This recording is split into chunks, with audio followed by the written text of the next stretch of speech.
நம்ம ரட்சிக்கப்பட்டு 10 வருஷம் 15 வருஷம் நாங்க ஆதி காலத்து விசுவாசி அப்படின்லாம் நம்ம சொல்லலாம். ஆனா இப்போ இந்த காலத்துல ஆண்டவர் என்ன சொல்றாரு, இந்த நேரத்துல என்ன சொல்றாரு அப்படின்னா, நீங்க எத்தனை வருஷம் ஆனாலும் ஆலயத்துல இருங்க, ஆனா உங்கள்ட்ட கனி இருக்குதான்னு கேட்கிறாரு.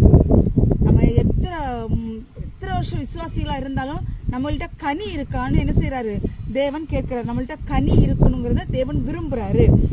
அப்போ அவரு தோட்டக்காரர் என்ன சொல்றாரு அப்படின்னா,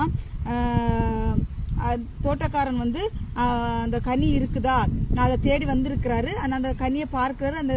அந்த மரத்துல எந்த ஒரு கனியுமே காணல. அப்போ அவர் என்ன சொல்றாரு அப்படின்னா, இந்த மரத்தை ஏன் விட்டுருக்குற, இதை வெட்டி போட்டுரு, இது ஏன் இருக்குது, இது ஏன் சேர்ந்து நிலத்தையும் எடுத்துட்டு இருக்குது, இதை நீ இந்த மரத்தை நீ வெட்டி போட்டுரு அப்படின்னு சொல்லி தேவன் சொல்றாரு. அதற்கு அந்த தோட்டத்தை பராமரிச்சிருக்கிறவர் சொல்றாரு, இந்த வருஷமும் இருக்கட்டும், இதை நான் கொத்தி எரு போடுகிறேன், கனி கொடுத்தால் சரி, கொடாவிட்டால் நீங்க வெட்டி போட்டுருங்க அப்படின்னு சொல்லி சொல்றாரு. நம்முடைய வாழ்க்கையில அப்படி